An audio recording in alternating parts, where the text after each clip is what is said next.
ನನ್ನೆಲ್ಲ ಯೂಟ್ಯೂಬ್ ವೀಕ್ಷಕ ಸ್ನೇಹಿತರಿಗೆ ನಿಮ್ಮ ಸುಪ್ರಿಯಾ ಶಿವಮೂರ್ತಿಗೌಡ ಮಾಡುವ ನಮಸ್ಕಾರಗಳು. ಎಲ್ಲರೂ ಹೇಗಿದ್ದೀರಿ? ಚೆನ್ನಾಗಿದ್ದೀರಿ ಅಂತ ಭಾವಿಸ್ತಾ ಇಂದಿನ ರಾಮಾಯಣದ 3ನೇ ಎಪಿಸೋಡ್ನಲ್ಲಿ ದಶರಥ ಮಹಾರಾಜರ ಬಗ್ಗೆ ತಿಳ್ಕೊಳ್ಳೋಣ. ಬನ್ನಿ ಹೋಗೋಣ.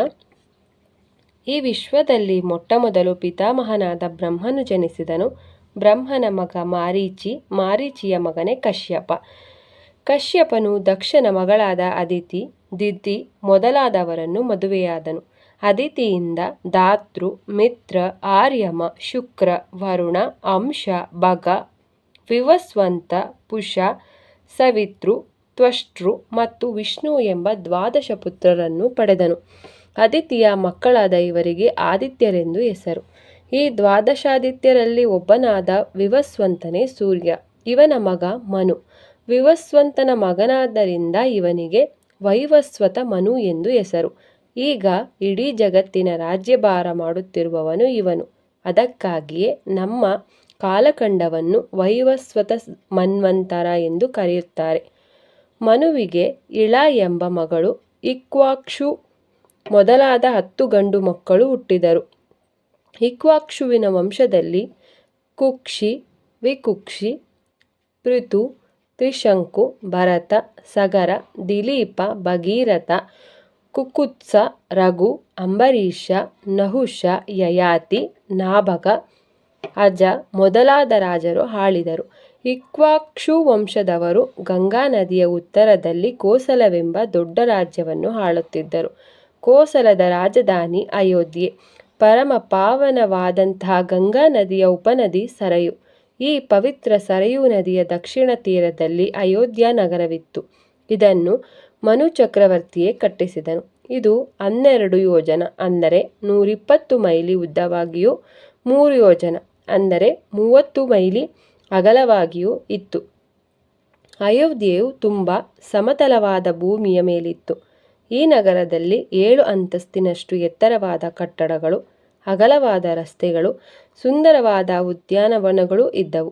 ವೇದ ಪಾಠಶಾಲೆಗಳು, ಸಂಗೀತ ನೃತ್ಯ ಶಾಲೆಗಳು, ಸ್ತ್ರೀ ನಾಟಕ ಸಂಘಗಳು ಅಲ್ಲಿದ್ದವು. ಆಟದ ಬಯಲುಗಳನ್ನು, ಕ್ರೀಡಾಗೃಹಗಳನ್ನು ಅಯೋಧ್ಯ ಹೊಂದಿತ್ತು. ನಗರದಲ್ಲಿ ಅಂಗಡಿಗಳು ಕ್ರಮಬದ್ಧವಾಗಿ ವಿಂಗಡಿಸಲ್ಪಟ್ಟಿದ್ದವು. ಯುದ್ಧಕ್ಕೆ ಸಂಬಂಧಿಸಿದ ಅನೇಕ ಆಯುಧಗಳನ್ನು, ನಿತ್ಯ ಜೀವನಕ್ಕೆ ಉಪಯುಕ್ತವಾದ ವಿವಿಧ ರೀತಿಯ ಯಂತ್ರಗಳನ್ನು, ದಿನಬಳಕೆಯ ಪದಾರ್ಥಗಳನ್ನು, ವಜ್ರ ವೈಡೂರ್ಯಗಳನ್ನು ಅಲ್ಲಿ ಮಾರುತ್ತಿದ್ದರು. ಅಯೋಧ್ಯೆಯಲ್ಲಿ ಯಥೇಚ್ಛವಾಗಿ ಸಿಹಿ ನೀರನ್ನು ಸರಬರಾಜು ಮಾಡುವ ಏರ್ಪಾಡು ಇದ್ದಿತು. ಒಳಚರಂಡಿ ವ್ಯವಸ್ಥೆಯನ್ನು ಅಯೋಧ್ಯೆ ಹೊಂದಿತ್ತು. ನಗರವನ್ನು ನಿರ್ಮಲವಾಗಿಡುವ ಅತ್ಯುತ್ತಮ ಯೋಜನೆಯೂ ಇತ್ತು. ರಾಮಾಯಣ ಪ್ರಸಂಗವು ನಡೆದ ಕಾಲದಲ್ಲಿ ಕೋಸಲ ದೇಶವನ್ನು ದಶರಥ ಮಹಾರಾಜನು ಆಳುತ್ತಿದ್ದನು. ಅವನು ಅಜಮಹಾರಾಜ ಮತ್ತು ಇಂದುಮತಿಯ ಮಗ. ದಶರಥನು ಬಹಳ ಸತ್ಯವಂತನೂ ಮಹಾಪರಾಕ್ರಮಿಯೂ ಧರ್ಮಶೀಲನೂ ವೇದಾಂಗ ಪಾರಂಗತನೂ ಆಗಿದ್ದನು. ದಶರಥನ ಬಳಿ ಆನೆ, ಕುದುರೆ, ರಥ ಮತ್ತು ಪದಾತಿಗಳಿಂದ ಕೂಡಿದ ಚತುರಂಗ ಸೇನೆ ಇತ್ತು. ಇವನ ಸೇನೆಯಲ್ಲಿ ವಿಂಧ್ಯ ಪರ್ವತ, ಹಿಮವತ್ ಪರ್ವತಗಳಲ್ಲಿ ಹುಟ್ಟಿದ ಭದ್ರ, ಮಂದ್ರ, ಮೃಗ ಎಂಬ ವಿವಿಧ ಜಾತಿಗಳಿಗೆ ಸೇರಿದ ಆನೆಗಳಿದ್ದವು. ದೇವಲೋಕದ ಐರಾವತ, ಪುಂಡರೀಕ, ಅಂಜನ, ವಾಮನ, ಕುಮುದ, ಪುಷ್ಪದಂತ, ಸಾರ್ವಭೌಮ ಮತ್ತು ಸುಪ್ರತೀಕ ಎಂಬ ಅಷ್ಟದಿಗ್ಗಜಗಳ ಅಂಶಗಳಿಗೆ ಸೇರಿದ ಆನೆಗಳಿದ್ದವು. ಕಾಂಬೋಜ, ಬಾಹಿನಿಕ, ಪನಾಯು ಮತ್ತು ಸಿಂಧು ದೇಶದಲ್ಲಿ ಜನಿಸಿದ ಉತ್ತಮ ವರ್ಗದ ಕುದುರೆಗಳು ದಶರಥನ ಸೇನೆಯಲ್ಲಿದ್ದವು. ಸುಸಜ್ಜಿತವಾಗಿದ್ದ ಸೈನ್ಯವಿದ್ದುದರಿಂದ ರಾಜ್ಯದಲ್ಲಿ ಶತ್ರುಭಯವೇ ಇರಲಿಲ್ಲ. ಜನರು ಸುಖ ಸಂತೋಷ ನೆಮ್ಮದಿಗಳಿಂದ ಇದ್ದರು. ದಶರಥನಿಗೆ 8 ಜನ ಮಂತ್ರಿಗಳು. ಅವರಲ್ಲಿ ದೃಷ್ಟಿ, ಜಯಂತ, ವಿಜಯ, ಸಿದ್ಧಾಂತ, ಅರ್ಥಸಾಧಕ, ಅಶೋಕ, ಮಂದ್ರಪಾಲ ಮತ್ತು ಸುಮಂತ್ರ. ಇವರಲ್ಲಿ ಸುಮಂತ್ರನೇ ಪ್ರಧಾನ ಮಂತ್ರಿ. ಮಂತ್ರಿಗಳೆಲ್ಲರೂ ಬಹಳ ಬುದ್ಧಿವಂತರು, ರಾಷ್ಟ್ರದ ಬಗ್ಗೆ ಅಪಾರ ನಿಷ್ಠೆಯುಳ್ಳವರು ಆಗಿದ್ದರು. ಪ್ರಜೆಗಳ ಯೋಗಕ್ಷೇಮವೇ ಅವರ ಗುರಿಯಾಗಿತ್ತು. ಅದಕ್ಕಾಗಿ ಅವರು ಹಗಲಿರುಳು ಶ್ರಮಿಸುತ್ತಿದ್ದರು. ದಶರಥನ ಆಸ್ಥಾನದಲ್ಲಿ ವಸಿಷ್ಠ, ವಾಮದೇವ, ಸುಯಜ್ಞ, ಜಾಬಾಲಿ, ಕಶ್ಯಪ, ಗೌತಮ, ಮಾರ್ಕಂಡೇಯ, ದೀರ್ಘಾಯು, ಕಾತ್ಯಾಯನ ಮೊದಲಾದ ಪ್ರಸಿದ್ಧ ಪುರೋಹಿತರುಗಳಿದ್ದರು. ವಸಿಷ್ಠ ಮತ್ತು ವಾಮದೇವರು ಇವರಲ್ಲಿ ಪ್ರಮುಖರಾಗಿದ್ದವರು. ಈ ಪುರೋಹಿತರು ಕಾಲಕಾಲಕ್ಕೆ ತಕ್ಕಂತೆ ರಾಜನಿಗೆ ಯಜ್ಞ ಯಾಗಾದಿಗಳನ್ನು ಮಾಡಿಸಿ ದೇವತೆಗಳನ್ನು ತೃಪ್ತಿಪಡಿಸುತ್ತಿದ್ದರು. ಋತುಮಾನಕ್ಕೆ ಸರಿಯಾಗಿ ಮಳೆ ಬೆಳೆಗಳು ಆಗುವಂತೆ ಪ್ರಾರ್ಥಿಸಿಕೊಳ್ಳುತ್ತಿದ್ದರು. ಯಾರು ಧರ್ಮ ಮಾರ್ಗ ಬಿಟ್ಟು ಹೋಗದಂತೆ ನೋಡಿಕೊಳ್ಳುತ್ತಿದ್ದರು. ದಶರಥ ಮಹಾರಾಜನಿಗೆ 3 ಪತ್ನಿಯರು. ಗಂಗಾ ನದಿಯ ದಕ್ಷಿಣ ತೀರದಲ್ಲಿ ದಕ್ಷಿಣ ಕೋಸಲ ಎಂಬ ಇನ್ನೊಂದು ರಾಜ್ಯವಿತ್ತು. ಅದರ ಅರಸ ಭಾನುಮಂತ. ಅವನ ಮಗಳಾದ ಕೌಸಲ್ಯಾದೇವಿ ದಶರಥ ಮಹಾರಾಜನ ಮೊದಲನೆಯ ಹೆಂಡತಿ. ಮಗಧ ದೇಶಾಧಿಪತಿ ಶೂರರಾಜನ ಮಗಳು ಸುಮಿತ್ರಾದೇವಿ ಎರಡನೆಯವಳು. ಕೈಕೇಯ ದೇಶದ ಅರಸ ಅಶ್ವಪತಿ ರಾಜನ ಮಗಳಾದ ಕೈಕೇಯಿ ಮೂರನೆಯವಳು. ಮೂವರು ಪತ್ನಿಯರು ದಶರಥನಿಗೆ ಅನುರೂಪವಾಗಿ ನಡೆದುಕೊಳ್ಳುತ್ತಿದ್ದರು.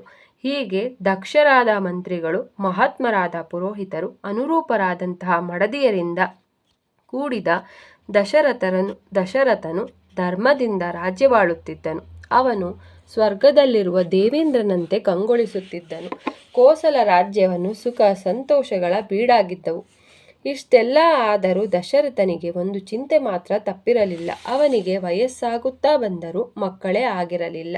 ಹೀಗಿರುವಾಗ ಒಮ್ಮೆ ದಶರಥನಿಗೆ ಅಶ್ವಮೇಧ ಯಾಗವನ್ನು ಮಾಡಬೇಕೆಂಬ ಅಪೇಕ್ಷೆ ಉಂಟಾಯಿತು. ಯಾಗವನ್ನು ಮಾಡಿದಾಗ ದೇವತೆಗಳ ಅನುಗ್ರಹವಾಗುತ್ತದೆ. ಆಗ ಅವರನ್ನು ಪ್ರಾರ್ಥಿಸಿಕೊಂಡು ಮಕ್ಕಳನ್ನು ವರವಾಗಿ ಪಡೆಯಬಹುದು ಅನಿಸಿತು. ಮಂತ್ರಿಗಳನ್ನು ಪುರೋಹಿತರನ್ನು ಕರೆಸಿ ತನ್ನ ಯೋಜನೆಯನ್ನು ತಿಳಿಸಿದನು.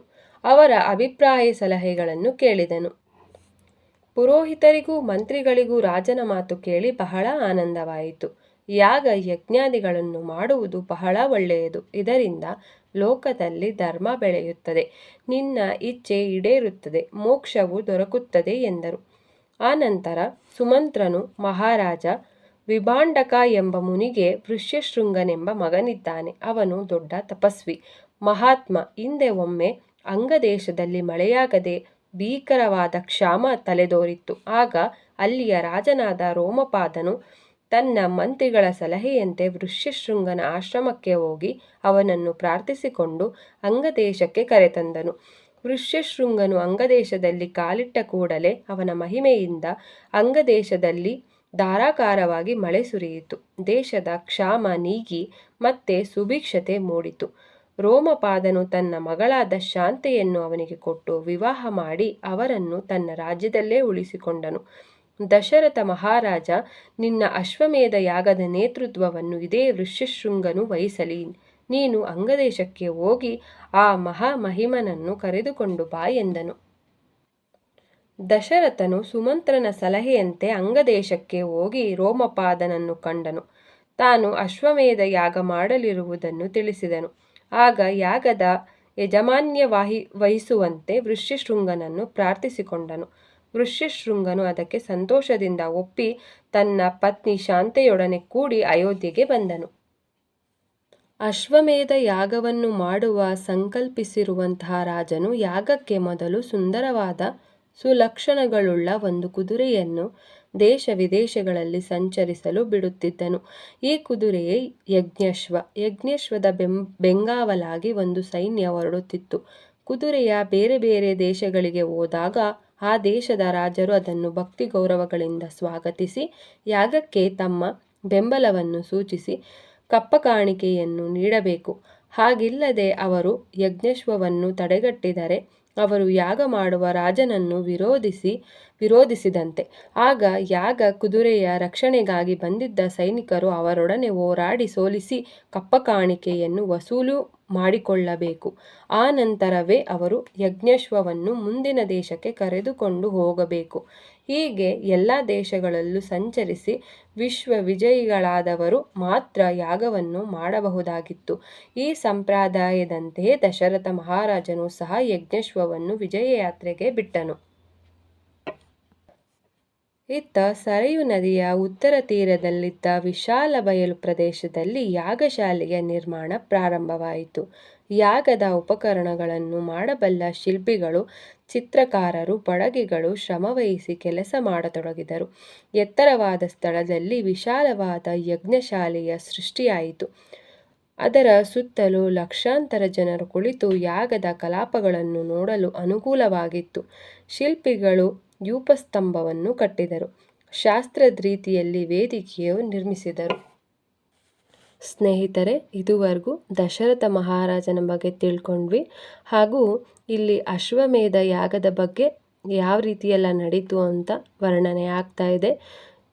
ಅಶ್ವಮೇಧ ಯಾಗ ಯಾವ ರೀತಿ ಆಯಿತು ಅನ್ನೋದನ್ನು ಮುಂದಿನ ಭಾಗದಲ್ಲಿ ತಿಳ್ಕೊಳ್ಳೋಣ. ನಿಮ್ಮೆಲ್ಲರಿಗೂ ಶುಭ ಸಂಜೆ. ಜೈ ಶ್ರೀರಾಮ್.